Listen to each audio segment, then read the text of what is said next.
Voilà, bien-aimés dans le Seigneur, nous vous accueillons, nous vous saluons dans notre live d'aujourd'hui. Nous sommes 22 mars 2020. Le temps n'est pas vraiment très bon d'une manière générale, mais nous nous sommes dit nous devrions, comme prévu, passer, n'est-ce pas, un court message qui va édifier, qui va orienter, qui va positionner plusieurs. Que les dieux que nous servons vous bénissent. Merci pour tous ceux qui, malgré le confinement, ont eu le temps à prier dans la maison, a eu le temps n'est-ce pas, à étudier la parole de Dieu. Et nous saluons le courage de tout le corps médical partout dans le monde pour leur travail. Que Dieu les bénisse. J'aimerais prier. Père de gloire, que ton nom soit élevé, que ton nom soit magnifié. Merci pour le souffle de vie que tu nous accordes. Merci pour le temps précieux que tu nous donnes. Nous voulons t'élever, te bénir au nom de Jésus. Que Dieu soit béni. Je me tiens ici pour appuyer, n'est-ce pas, ce que nous avions déjà écrit sur notre page Facebook, que nous passons à un temps d'accélération, c'est un temps de mutation. Mutation veut dire passer d'un temps à un autre, passer d'une époque à une autre, passer d'une période à une autre, passer d'une forme, n'est-ce pas, à une autre.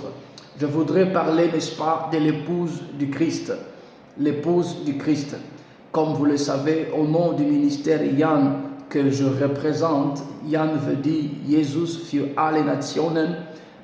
Ce ministère est implanté sur les 5 continents. Nous sommes en Amérique, nous sommes en Afrique, nous sommes représentés aussi en Océanie, nous sommes en Europe, nous sommes partout dans le monde, soit par une cellule, soit par une église, soit par un ministère, selon nos sous-branches.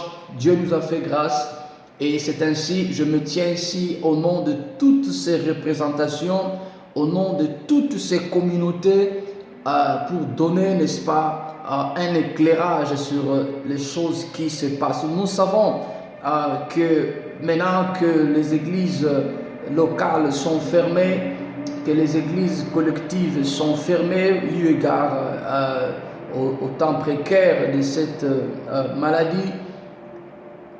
Pendant ce temps, il y a plusieurs prédications qui passent.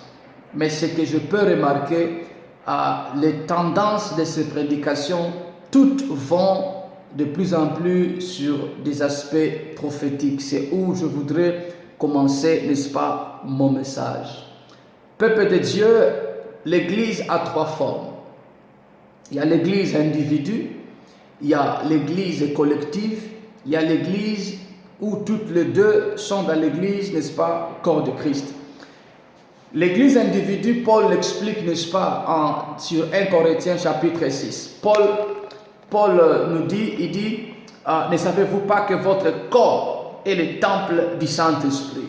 Donc, celui qui est croyant, celui qui a reçu Jésus dans sa vie comme Seigneur et Sauveur, il devient temple, il devient, n'est-ce pas, demeure de Dieu, il devient temple de Dieu par le Saint-Esprit. Pourquoi? Parce que Christ habite désormais dans la personne.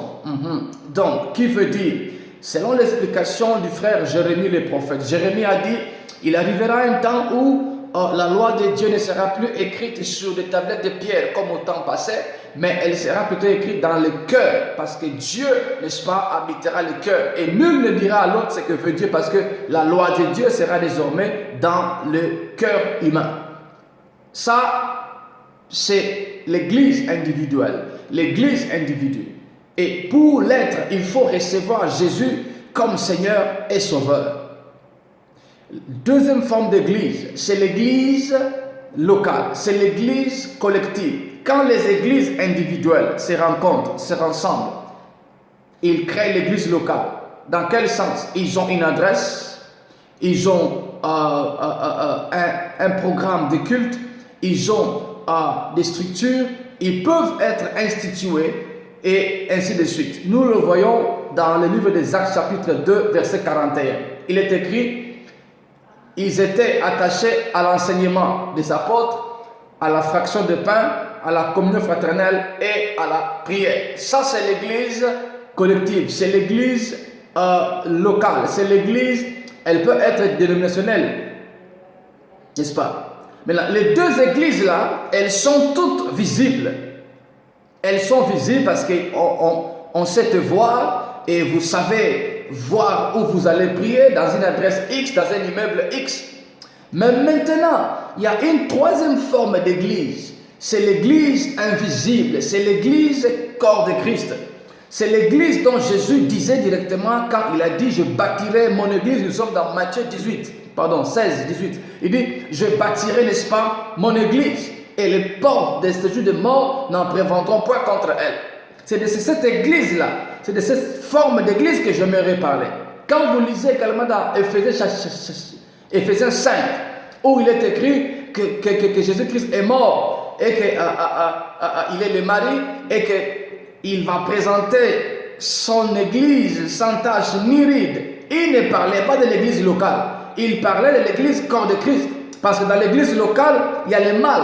L'église locale est infiltrée. Judas est membre de l'église locale. Judas est pasteur dans l'église locale. Judas est diacre et ancien. Autrement dit, il y a de faux frères. Il y a des infiltrés, des gens qui ne sont pas appelés par Jésus, qui ne sont pas appelés par Dieu, mais qui se sont infiltrés. Et on voit ça également dans l'assemblée des fils de Dieu, dans l'assemblée des saints, dans l'assemblée des anges. Nous sommes dans Job chapitre 1. La Bible dit, quand le fils de Dieu s'était rassemblé, survint aussi Lucifer. Et Dieu lui dit, d'où viens-tu? Il dit, j'étais en train de circuler. Alors, qu'est-ce qu'on comprend par là?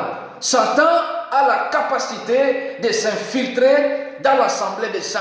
Satan a la force, Satan a l'occasion, Satan a le moyen d'entrer dans le monde visible de l'église. C'est pourquoi vous comprenez que l'église locale est beaucoup infiltrée. Il y a tout. Il y a à boire et à manger. On ne sait pas nous retenir là-bas. Mais ce que j'aimerais dire est que les deux formes premières de l'église, toutes sont toutes sont influencées dans l'église corps de Christ. C'est l'église corps de Christ qui a la même mise dans tout. Vous remarquerez vous-même que quand Judas a fait ce qu'il devait faire, la Bible dit, à la Pentecôte, Judas était déjà mort. Pourquoi? Il ne devait pas avoir l'esprit de l'époux, l'esprit du Christ, parce qu'il n'est pas né du Christ. Judas n'est pas né du Christ, c'est pourquoi il a été mis en dehors, il est mort avant que le Saint-Esprit ne vienne. Le Saint-Esprit n'est que sur le Fils de Dieu.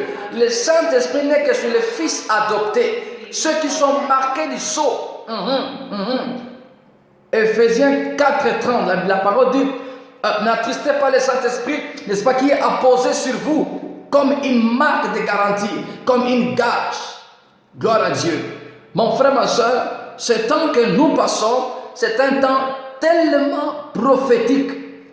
Si on a fermé les églises locales, si on a restreint les églises, les assemblées locales, on n'a pas enfreint, n'est-ce pas, l'église corps de Christ. On n'a pas détruit l'église corps de Christ parce que l'église corps de Christ est au-delà des bâtiments. L'église n'est pas un bâtiment. L'église n'est pas un immeuble. L'église est une vie en mouvement. L'église est une portion de Dieu sur terre. La Bible dit que Jésus-Christ est la tête et que l'église est le corps. Au moment où nous parlons, pendant que les gens pensent que l'église va se mourir parce qu'on a fermé les portes avec une très bonne raison, une raison vitale, il faut que les gens se protègent. Mais c'est à ce moment ici plutôt que l'église corps de Christ s'est raffermie parce que Dieu nous ramène à la notion de la prière de maison. Dieu nous ramène à la formule première. Quand il y avait des persécutions, les gens se consultaient, se priaient ou priaient dans leur maison.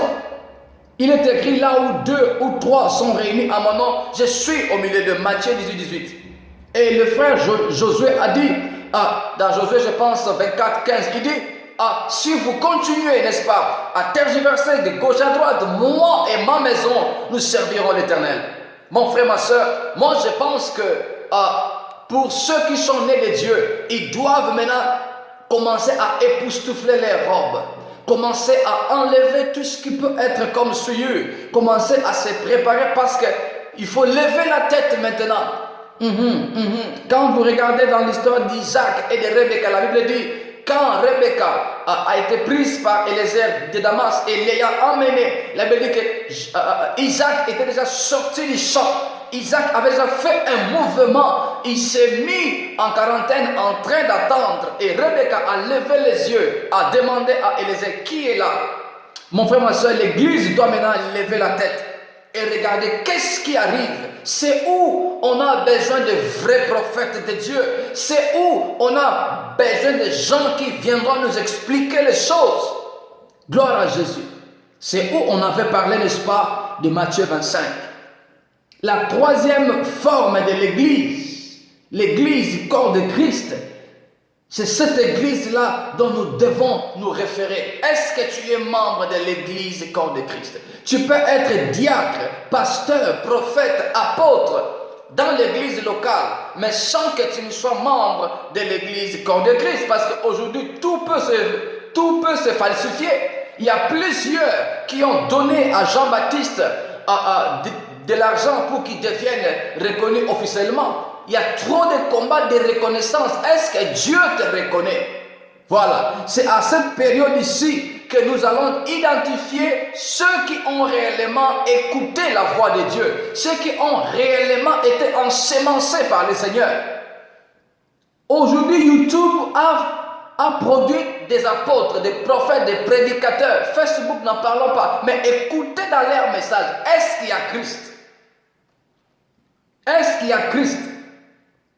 Mon frère, ma soeur, nous sommes à minuit. C'est le temps de confusion. C'est le temps où tout le monde dormait, où tout le monde devait dormir. Mais à ce temps-là, il a fallu qu'il y ait une voix qui crie, voici l'époux, et aller à sa rencontre.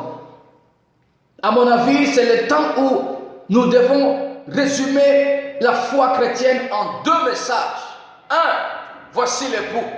Deux, aller à sa rencontre. Voici l'époux veut dire quoi? Nous devons dans tout ce que nous faisons, dans les miracles que nous produisons, dans les prodiges, dans toutes les activités que nous faisons, il faut que Christ soit centré. Il faut que le Christ soit vu, lu, consommé. On ne doit plus donner à l'épouse n'importe quoi. Ne venez pas nous parler de voyages, de richesses terrestres. Tout ça, Satan peut donner. Écoute mon frère, nous sommes dans un temps très prioritaire. Quand tu as 10 minutes à parler devant le peuple de Dieu, montre le Père. Quand tu as 5 minutes devant le troupeau de Dieu, montre le Père. Ne nous montre pas autre chose. Montrons Christ à l'épouse. Il faut de la nourriture solide, de la nourriture royale qui va donner à l'épouse la force solide afin qu'elle soit mature, qu'elle cesse d'être fiancée, qu'elle accède à l'âge de l'épouse, qu'elle soit entrée dans l'espace de ses noces. Restons un peu sur Matthieu 25. La Bible dit, toutes les 10 s'étaient assoupies et une voix a crié. Mon frère, ma soeur, elles avaient besoin de deux choses, la lampe et l'huile. La lampe, c'est la parole. Or, la Bible dit que la parole ou que la lettre morte, il faut qu'il y ait vie pour que cette lettre soit vivifiée.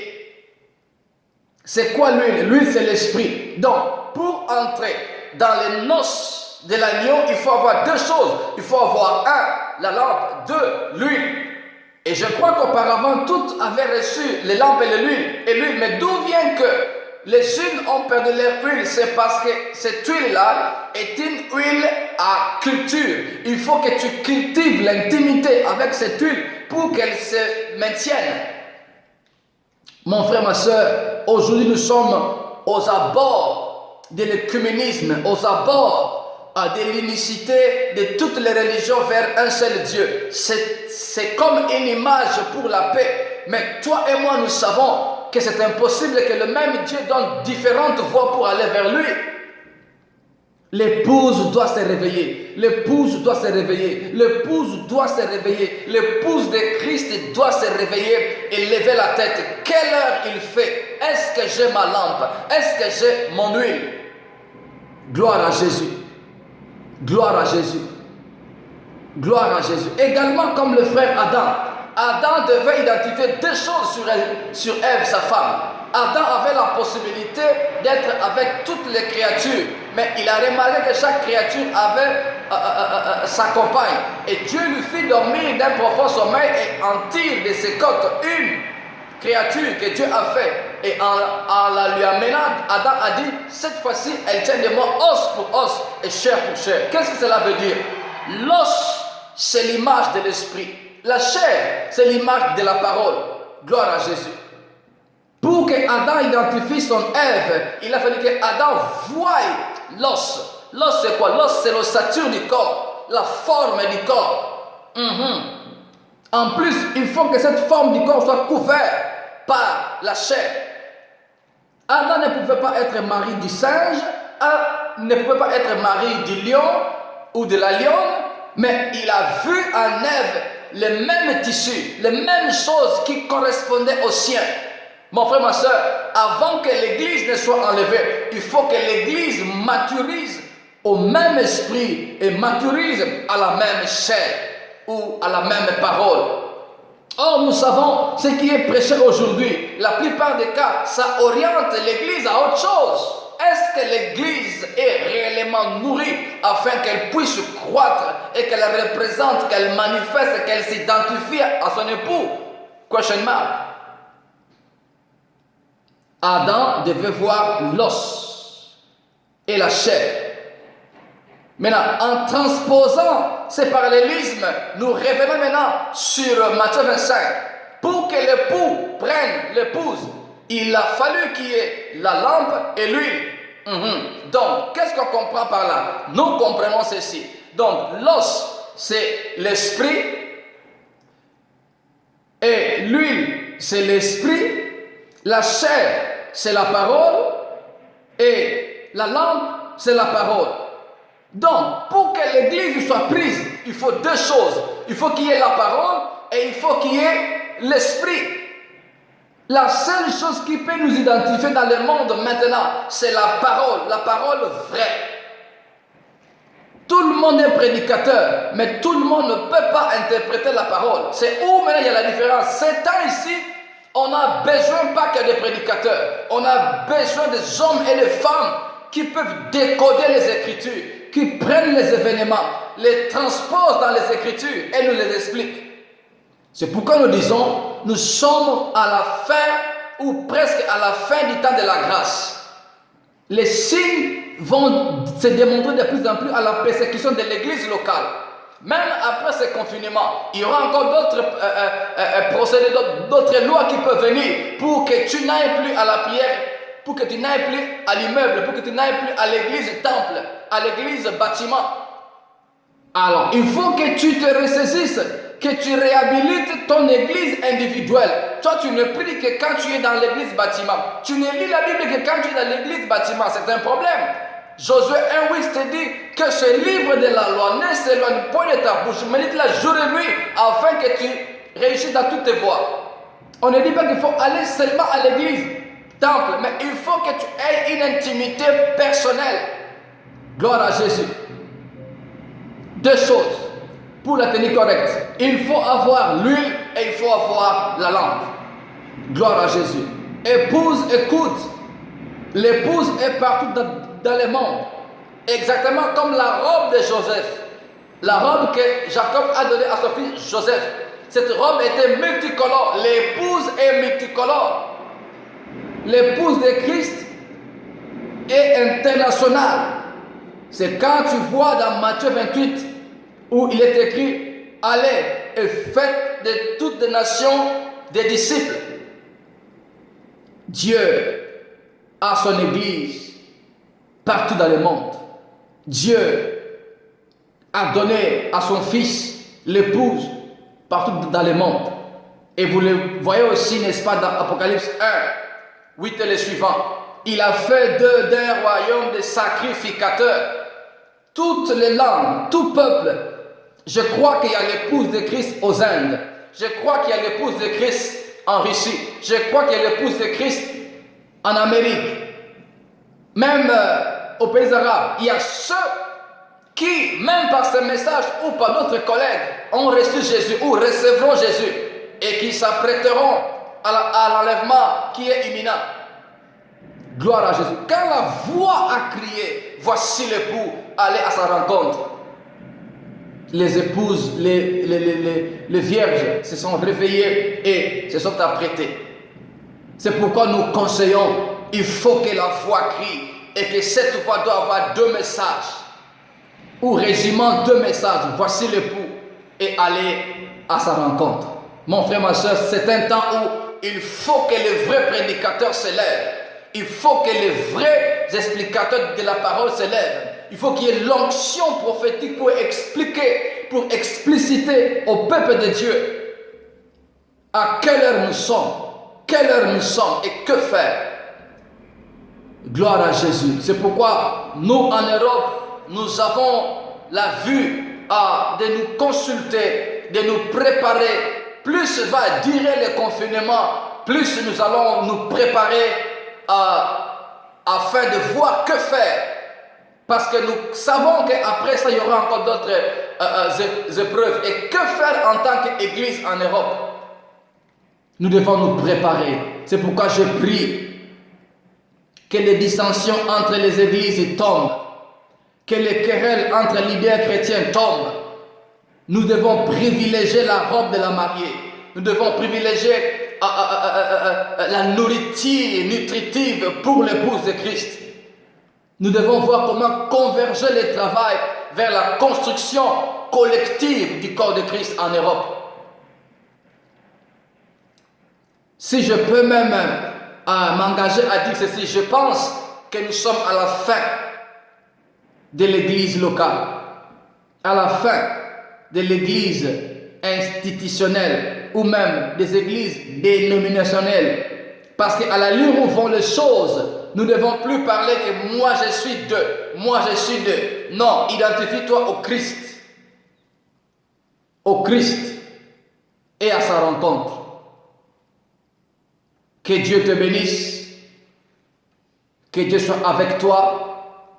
Consolide-toi dans ta relation avec Dieu. Consolide-toi à ta relation avec le Seigneur, avec le Saint-Esprit. Que mon Dieu te bénisse. Nous saluons le frère en Afrique, en Amérique, en Asie, en Océanie et surtout ici chez nous en Europe. Dieu a un plan de sauver son peuple. Dieu a un plan de délivrer son Église. Et c'est ainsi que quand l'Église va être prête, quand l'Église sera nourrie de la bonne parole, l'Église et l'Esprit diront « Viens ». L'épouse et l'Église diront « Viens ». Car les persécutions vont venir. Mais que Dieu soutienne, mais que Dieu protège.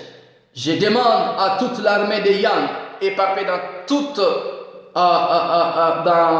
tous les continents, de rester fort et stable. Le message qu'on a donné depuis pendant 15 ans, c'est le même message. Jésus-Christ est l'époux. C'est le message qui ne change pas. Il faut que pour que quelqu'un ait la foi à l'enlèvement, il faut qu'il entende la voix de l'époux. Et que l'époux se forme en lui. Et qu'il ait foi à son enlèvement. Que mon Dieu te bénisse.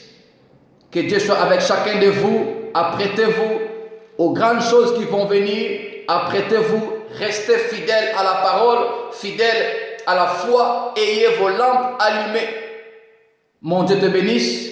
Depuis l'Europe. Nous voudrions juste donner un court message d'encouragement. Nous vous aimons, nous continuons. Bye bye. L'apôtre Kunda. Bye.